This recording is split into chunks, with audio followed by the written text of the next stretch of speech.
बच्चों कुछ important question है, अपन डिस्कस कर लेते हैं जल्दी जल्दी। मतलब the height of a cone, board पर देख, the height of a cone is 30 centimetre. ये कोन है, आपको दिख रहा है, मेन कोन, बड़ा कोन देख, ठीक है। इसकी हाइट है 30 सेंटीमीटर, मैंने लेबल कर दिया पहले से, ठीक है। फिगर अच्छे से बनाना, नीट एंड क्लीन, ध्यान रखना एग्जाम में। अ स्मॉल स्मॉल कोन, ये कोन है बच्चों का, है ना। A small cone is cut off at the top by a plane. भाई एक स्मॉल कोन को मैंने कट किया, ये देख ध्यान से, कट किया मैंने स्मॉल कोन को ऊपर, ठीक है। At the top by a plane, एक प्लेन होगा उससे कट किया। पैरेलल टू इट्स बेस, मतलब जो बेस है इसका, देख ध्यान से, इसका बेस कैसा है, सर्कुलर, बिल्कुल इसके पैरेलल मैंने ऊपर से एक प्लेन से कट किया। जब मैं कट करूंगा तो बता क्रॉस सेक्शन कैसा बनेगा, यार सर्कुलर बनेगा ये भी। तो अल्टीमेटली ये ऊपर वाला भी क्या कोन ही होगा। और इसको बोल सकता है स्मॉलर कोन, और ये बड़ा वाला बिगर कोन, ठीक है। चल, कितनी हाइट पे क्या भी नहीं पता, आगे बढ़ते हैं। If it's volume B 1/27 of the volume, समझ रहा है, 1/27 of the volume of the given cone, मतलब जो बिगर कोन है, बड़ा कोन है, उसका 1/27 किसका वॉल्यूम है, इस वाले छोटे वाले कोन का। ध्यान से देख, जो कोन बना ना, ये parallel to the base cut किया, तो ये कोन बना छोटे वाला, इसका वॉल्यूम पूरे वाले कोन के 1/27 है, ठीक है। उसके बाद क्या हो रहा है, at what height above the base is the section cut, मतलब क्या फाइंड करना है बता, कि आपने जो क्रॉस सेक्शन बनाया है, जो कट किया है, ये बेस से कितनी हाइट पर है, कितनी हाइट पर, ये हाइट फाइंड करना है, मतलब तेरे को ओबी फाइंड करना है एक तरीके से। क्या फाइंड करना है तेरे को, चल मैं यहाँ लिख देता हूँ, क्या फाइंड करना है बता, ओबी फाइंड करना है, समझ गया। ये पूरा 30 दिया तेरे को, देख ध्यान से, 30 दिया है तेरे को, और ये मैंने एच मान लिया। अरे छोटे वाले कोन की जहां से मैंने कट किया है ना, तो यहाँ से लेके ऊपर टॉप तक की मैंने हाइट कितनी मान ली, एच, मतलब height of the smaller cone, height of the smaller cone मैंने कितना मान लिया, एच। तो दरअसल जो ओबी होगा, बता जो ओबी होगा, समझ पा रहा है मेरी बात, जो ओबी होगा वो क्या होगा, 30 माइनस एच ही तो होगा। तो बस एच निकाल ले, बस एच निकाल लेंगे हम। एच मतलब ये हाइट ऑफ द स्मॉलर कोन, अगर ये हाइट निकल गई जो मैंने एच मानी है, स्मॉल एच, तो मैं ओ भी निकाल सकता हूँ। यही पूछा, ध्यान रखना, एच निकाल के मत जाना, वो भी पूछ सकते हैं आपसे, ऐसा कुछ नहीं है। और ये क्वेश्चन आ भी सकता है, नहीं भी आ सकता, लेकिन अपन को करना है, क्योंकि इस क्वेश्चन में सिमिलैरिटी भी लगेगी, मजा आएगी इस क्वेश्चन में, ठीक है। तो कॉन्सेप्ट वाइज बहुत अच्छा क्वेश्चन है ये। तो तुम्हें क्या, अगर अदर क्वेश्चन भी आता है इससे इंटरलिंक, तो कर सकते हो, ठीक है। कैसे लगेगी सिमिलैरिटी, देखते हैं। ध्यान से देख, हमें ओ भी निकालना है, मतलब इस सेक्शन हमने बेस से कितने ऊपर कट किया, वो भी निकालना है। स्मॉलर कोन की हाइट मैंने कितनी मान ली, स्मॉल एच, ठीक है। पूरी कोन की हाइट, बिगर कोन की हाइट कितनी है, 30 सेंटीमीटर। चल अब काम करते हैं। और मैंने ये थोड़ा सा अजम्पशन लिया है कि जो स्मॉलर कोन है उसकी हाइट मैंने क्या, सॉरी उसकी रेडियस मैंने क्या मान ली, स्मॉल आर, और बड़े वाले कोन की रेडियस कैपिटल आर, तो वो दिख रहा है यहाँ पे, ठीक है। चलो स्टार्ट करते हैं क्वेश्चन। बहुत शानदार क्वेश्चन है भाई ये बता गिवन क्या दिया है, सबसे पहले गिवन लिखते हैं, जो वॉल्यूम ऑफ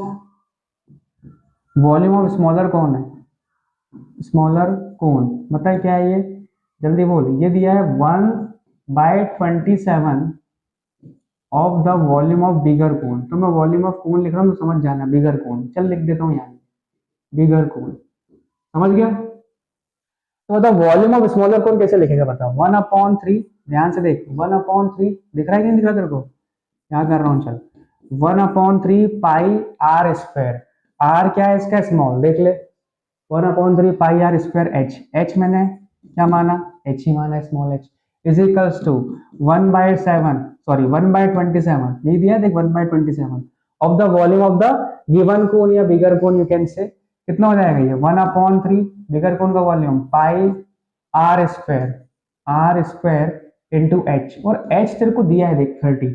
अरे बिगर कोन या गिवन कोन की हाइट कितनी दी है, 30 सेंटीमीटर, ठीक है, सही है। देख ध्यान से, पाई से पाई काट, ये 1/3 कैंसिल कर, सही है कि नहीं, देख ले ध्यान से। तो बता यहाँ पे क्या बचा, आर स्क्वायर एच, ध्यान से देख अच्छे से, R square H is equals to, यहाँ पे क्या बचा, अरे ये भी काट यार, चल 3 10 जा 3 9 जा, सही है कि नहीं है, काट दिया मैंने। तो बता यहाँ पे क्या बचा, 10 आर स्क्वायर, ध्यान से देख, अपॉन में क्या बचा, 9, देख ले ध्यान से, क्लियर है।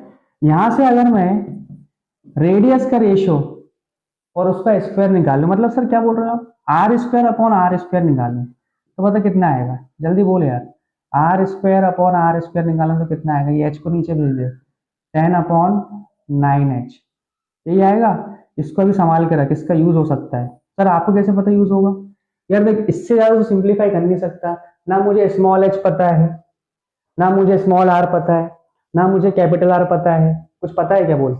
नहीं पता, बस छोड़ दिया। अब क्या करें सर? ये R square upon R square का रिलेशन मैं निकाल सकता हूँ। देख मुझे निकालना क्या है, मुझे निकालना है ओबी। ध्यान से देख मैं क्या बोल रहा हूँ, मुझे निकालना है ये ओबी। मतलब सेक्शन जो कट किया है आपने पैरेलल टू द बेस, वो कितनी हाइट पे किया, ओबी निकालना है। और ओबी क्या है? 30 माइनस एच। मतलब अगर तूने ये स्मॉल एच निकाल लिया, मतलब छोटे वाले कोन का एच निकाल लिया, छोटे वाले कोन की हाइट निकाल ली, तो यहाँ रख देगा तो तेरा ओबी निकल जाएगा। अब ये एच निकालने की मेहनत कर रहा हूँ, ये वाला एच दिख रहा है 9h, ये वाला एच। तो ultimately R square upon R square करना पड़ेगा, एलिमिनेट करना पड़ेगा R square upon R square को। तो sir R square upon R square कैसे करें एलिमिनेट? बता कैसे करें? तो ये बता, ये मेरी फर्स्ट इक्वेशन बन गई। अब मैं निकालता हूं एक रिलेशन किसके बीच में? रेडियस के बीच में, आर अपॉन आर के बीच में। आर अपॉन आर के बीच में ऐसा रिलेशन बनाना है कि वो हाइट के टर्म्स में आए, और इससे कर दूंगा एलिमिनेट, या इसमें पुट कर दूंगा। अब कैसे बनाए? देख यहाँ पे दो ट्राइंगल सिमिलर है, कौन कौन से? ध्यान से देख, ए ओ ई और ए बी सी। छोटा ट्राइंगल बड़ा ट्राइंगल सिमिलर है कि नहीं बता, तो मैं लगा सकता हूँ सिमिलरिटी। ध्यान से देख, ये एंगल है, एंगल कॉमन हो जाएगा दोनों में। देख जल्दी से यार, एंगल है, एंगल दिख रहा है तेरे को? ये वाला angle, angle A O E में, एंगल ये वाला ओ ए ई, और ए बी सी में बी ए सी। ठीक है, थोड़ी देर के लिए इस एंगल को मान लेता हूँ अल्फा। तो देख ध्यान से, ए ओ ई में angle alpha, A B C में एंगल अल्फा, इसको बोलते हैं सेमी वर्टिकल एंगल। पूरे को बोलते हैं क्या? Vertical angle. हाफ को बोलते हैं सेमी वर्टिकल एंगल। ध्यान रखना, अगर क्वेश्चन में सेमी वर्टिकल एंगल गिवन हो, कभी कभी दे देते हैं भाई, तो सेमी वर्टिकल एंगल यही होता है, ओ ए ई या बी ए सी बोल ले। ठीक है, बी ए सी बोल ले चाहे ओ ए बोल ले, यही होता है सेमी वर्टिकल एंगल। अगर ये गिवन दिया रहता ना, तो मैं ट्रिग्नोमेट्री भी अप्लाई कर सकता था। समझ पा रहा है? ट्रिग्नोमेट्री भी अप्लाई कर सकते हो सकता है, रेडियस दे दी तो एक राइट एंगल ट्राइंगल बन रहा है, एक साइड एक एंगल पता है, वी कैन अप्लाई ट्रिग्नोमेट्री। तो ध्यान रखना ये कॉन्सेप्ट भी। अभी तो फिलहाल नहीं दिया, तो अभी तो मैंने बोल दिया तेरे को कि एंगल कॉमन है। इतना तूने लिख लिया तो हटाता हूँ ये फर्स्ट इक्वेशन, ध्यान रखना। चल आगे बढ़ते हैं, थोड़ा रब कर रहा हूँ मैं। ठीक है, स्टॉप करके तुम पॉज करके लिख सकते हो। चल आगे देखा, तो फर्स्ट इक्वेशन हमारी क्या बनी थी बता अभी? आर स्क्वायर, अरे क्या बनी थी बता जल्दी से, जल्दी बोल। R square upon capital R square is equals to 10/9h। I think यही बनी थी फर्स्ट इक्वेशन। अब मैं बोल रहा हूँ कि ट्राइंगल कौन से दो सिमिलर है, देख ध्यान से, from the figure triangle A O E is similar to triangle A B C. सही है, बाय डबल है, तो को दिख रहा है बाय डबल है, सिमिलरिटी हो जाएगा। तो दिख रहा है एंगल है कॉमन है, ओ पे 90 और बी पे 90। सही है कि नहीं है? तो बता यहाँ से मैं क्या बोल सकता हूँ, A O upon A B is equals to O E upon B C is equals to A upon A C. कौन सी मेरी यूज की नहीं है, ए अपॉन ए सी मेरे कुछ काम के लिए, इसको हटा दो। स्लैंट हाइट वाली मेरी कुछ यूज नहीं होगी। अल्टीमेटली रेडियस का रेशियो चाहिए मेरे को, और ये वाली हाइट के बीच में रिलेशन दिख रहा है 30h कुछ, तो इस वाला रेशियो हटा दी, मेरे काम का नहीं है। ठीक है, चल लिखना हो तो लिख ले अभी, ए अपॉन ए सी। मैं तो इन दोनों को इक्वेट करूंगा, देखते क्या बनता है। चल बता, एओ कितना है? सर एओ होगा अपना, अब एओ कितना है? ये एच माना है मैंने, ध्यान से देख, इस मगर कोण की हाइट एच। ठीक है सर, ए बी कितना है भाई? ए बी बता। ए बी 30 दिया, देख हाइट ऑफ कोण। ठीक है, इज इक्वल्स टू ओ ई, ओ ई मैंने आर माना है, और बी सी कैपिटल आर। ये रेशियो आ गया भाई, देख आर अपॉन आर का। बस इसको फर्स्ट में पुट कर दे। मैंने कहा था ना तेरे को निकालना एच है, स्मॉल एच, तो कहीं ना कहीं से एक रिलेशन बनाना पड़ेगा, किसका? रेडियस का, क्योंकि वहां पे R square is equal to R square something R था, फिर मैंने ऐसा बनाया था, तो रेडियस का रेशियो बना दिया, वो इसमें यूज कर लूंगा मैं।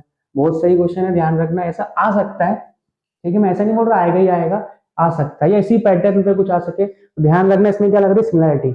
और सेमी वर्टिकल एंगल गिवन दे तो ट्रिग्नोमेट्री भी अप्लाई कर सकता है, ध्यान रखना। चल, तो ये बता, ये आर अपॉन आर यहाँ रख, पुट इन 1 लिख देता हूँ मैं यहाँ, पुट इन फर्स्ट इक्वेशन। तो बता आर अपॉन आर कितना आया? H upon 30।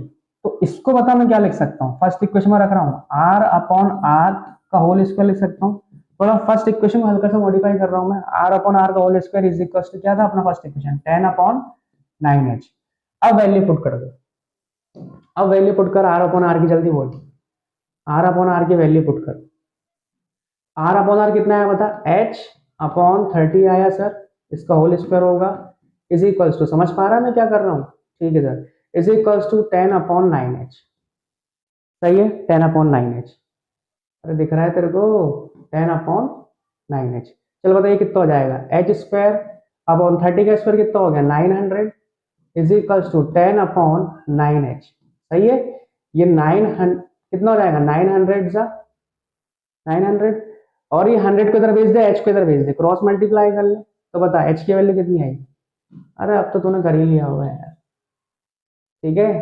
अरे h की value H square into H H cube is equals to कितना हो गया 1000। ध्यान से देख, ये इधर 100 इंटू 10,000, तो h की वैल्यू कितनी आई भाई 10 सेंटीमीटर। क्या मुझे एच ही फाइंड करना था, क्या मुझे स्मॉलर कोन की हाइट फाइंड करना था? नहीं, बच्चे यहाँ करके रोक देते हैं, यही आंसर बोल देते हैं। नहीं भाई, ये जो सेक्शन कट हुआ था वो बेस से कितने डिस्टेंस पर है, मतलब ओबी फाइंड करना है तेरे को।